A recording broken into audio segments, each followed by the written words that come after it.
It's hard not to hear cries of tourists and cruisers unwelcome in more than one place. And cruise ships to go green, especially now Tesla have moved into the cruise ship market. To Bruges in the Middle Ages. Is Bruges a city or a theme park without rides? Well, it needs to decide where it's going. It's advertised for tourists and tourism, and many local businesses built up on that drive. But now, like many places from Barcelona to Santorini, they have become a victim of their own previous ambition. A whole host of countries and cities are wondering if they want tourists. Barcelona has become the first city to remove a bus route from Google Maps to try and stop tourists filling buses that locals need to use. Here, locals and councils are claiming that Bruges is struggling with excessive summer tourism.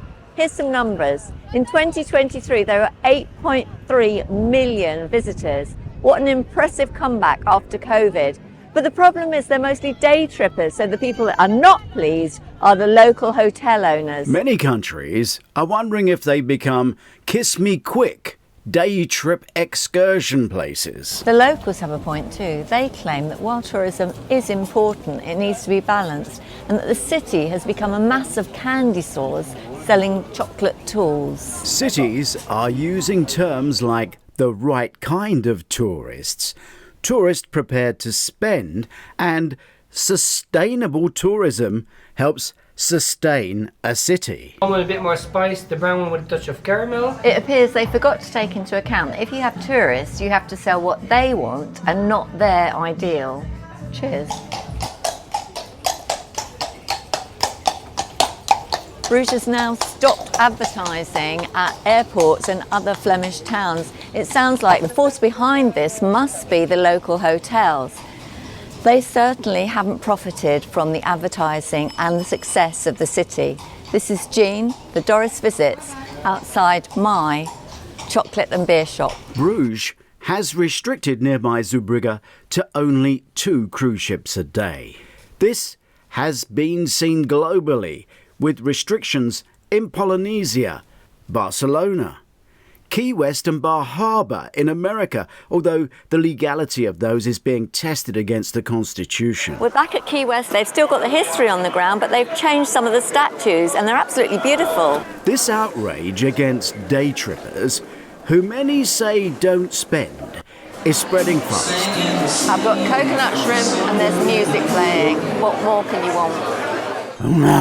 Palma Mallorca has joined the Canary Islands and some key Mediterranean port stops, including Valencia, and some fjord cruise passengers are being met with protests in Flam, Stavanger, Bergen and Oslo.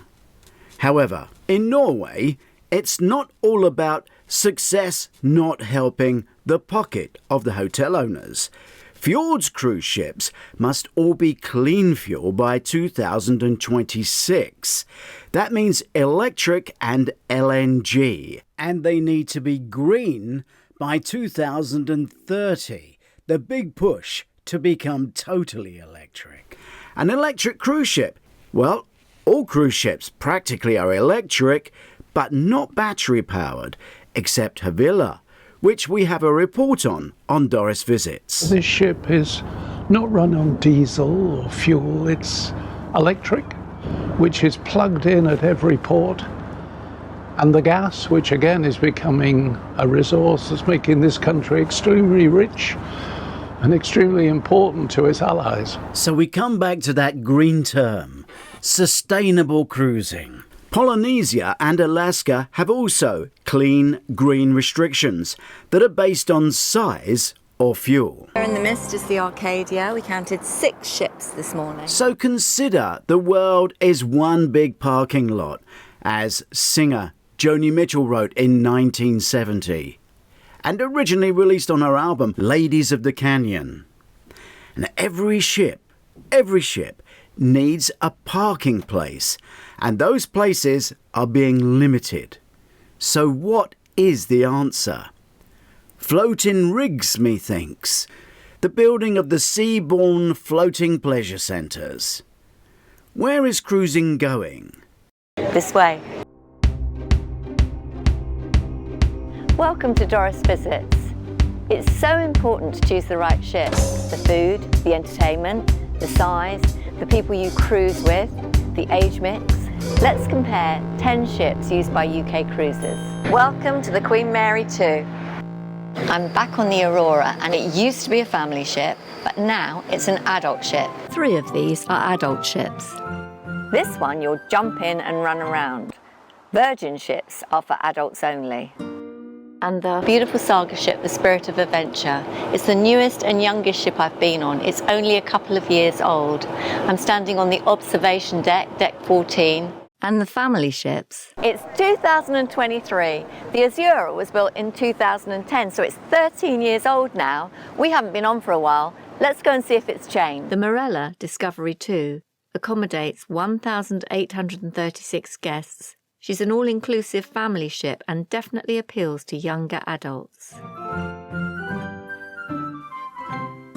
We're at the top of the River Elbe, but we're not on a river cruise. We're on the Queen Victoria. We're on a big ship, the Iona, and a big ship means a big cabaret act, and we've got Gary Barlow.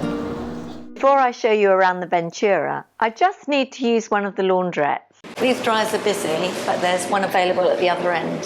The Ventura came into service in 2008, and in 2018 it's undergone a refit. Remember when we thought the Britannia was a big ship?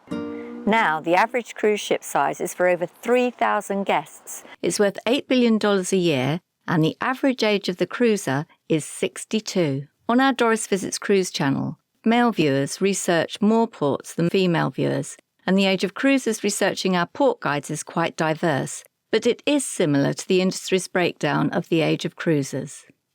Let's work from big to small, starting with the Iona, which can accommodate 5,200 passengers, has 1,800 crew, and is a no-fly ship.